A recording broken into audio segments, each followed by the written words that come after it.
regardez Zonart Télévision, vous êtes les mieux informés. Madame, Messieurs, bonjour et bienvenue à suivre cet élémentaire de l'information de ce 18 février 2026. À Goma, malgré l'occupation et les difficultés, la vie continue. Les étals du marché de Virunga se remplissent à nouveau, mais les clients manquent. Freinés par le manque d'argent et la concurrence des vendeurs ambulants.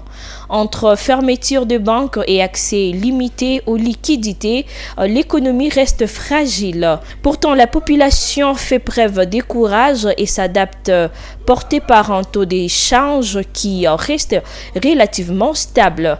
Suivez ces reportages de Fanny Chamamba. Depuis l'occupation de la ville par le mouvement de l'F-123, la situation sécuritaire institutionnelle à Goma continue d'influencer fortement la vie quotidienne. Pourtant, malgré un climat d'incertitude, un manque persistant de liquidité, certains indicateurs montrent une reprise progressive des activités commerciales.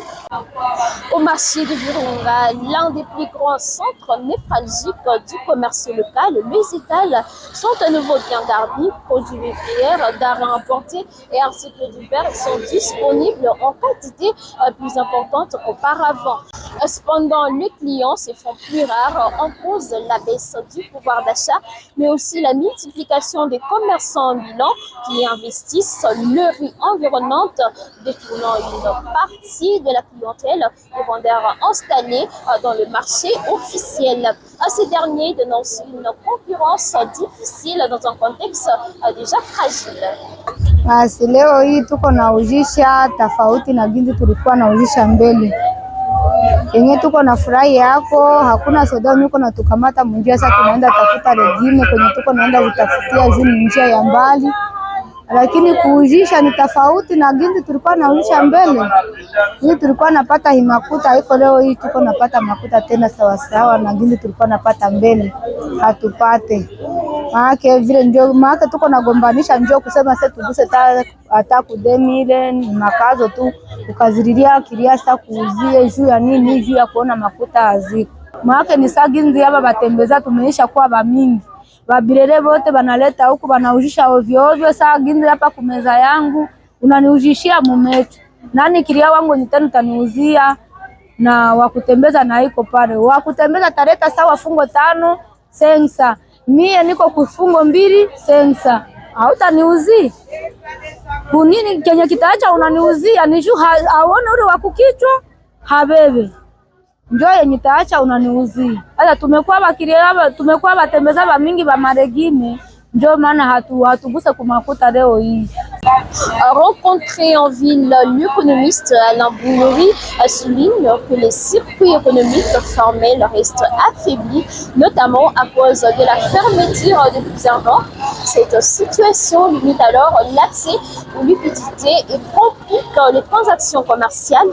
Malgré ces contraintes, il salue la résilience de la population de Goma qui continue à s'adapter et à faire fonctionner l'économie locale dans des conditions complexes. Bon, c'est partant de l'histoire, hein, c'est-à-dire quand on dit plutôt souffrir que mourir, c'est quelque chose qui se rapporte aussi à la vie actuelle. On ne peut pas accepter de mourir, raison pour laquelle il y a cette résilience. Les commerçants sont en train de se démener et quand vous voyez par exemple la plupart des agents de l'État qui souffrent pour avoir leur salaire, il y a même des moments où ils doivent payer pour avoir l'argent, parce que l'argent n'est pas disponible. Et donc, selon notre propre idée-analyse, il serait mieux que tous les facteurs soient réunis pour que l'économie puisse avancer. L'enjeu du taux d'échange pour cet expert, le maintien des taux d'échange relativement stable constitue un facteur clé pour soutenir la dynamique actuelle.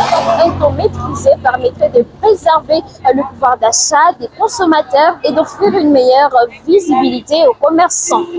Je peux donner mon avis en disant que l'économie est en recul dans la mesure où il y a certains facteurs, certains éléments, certaines activités qui sont en blocage. Il y a même certaines entreprises qui ne travaillent pas, qui ne fonctionnent pas. Et les moyens pour faciliter la circulation de l'argent que nous appelons les banques les institutions de microfinance, ces institutions-là aussi ne fonctionnent pas. Et là, vous voyez que la population est en train de vivre ce que nous appelons la thésaurisation. Nous gardons l'argent à la maison, l'argent ne circule pas comme il le faut et par conséquent, cette économie est en mauvaise santé selon moi.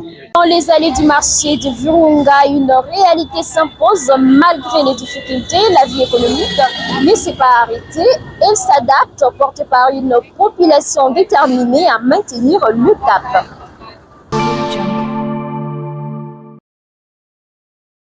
Et puis parlons de la réouverture de l'aéroport international de Goma qui est désormais présenté comme une priorité humanitaire par le gouvernement congolais.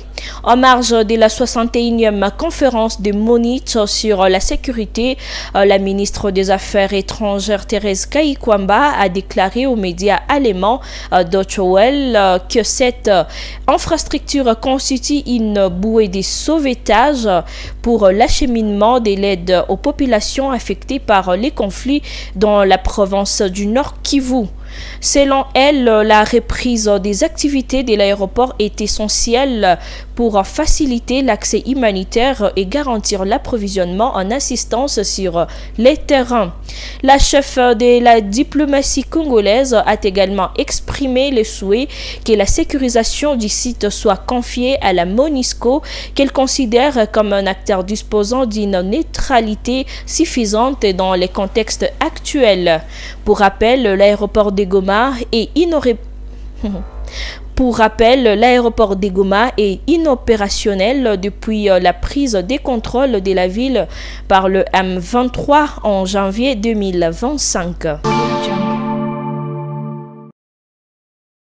Et puis le bureau de la coordination des affaires humanitaires OCHA révèle dans son rapport de janvier que près d'une centaine de civils ont été tués lors des affrontements armés dans les territoires de Masisi, Rutshuru et Walikale au nord Kivu. Ces combats ont opposé notamment les combattants de l'AFCM 23 à des miliciens du Wazalendo affiliés à l'armée congolaise. Entre les 12 et les 16 janvier, une cinquantaine de civils ont été tués dans plusieurs villages du territoire de Rutshuru, provoquant des déplacements massifs vers Bukombo Centre, Nyanzale ou encore Mweso et Kichanga.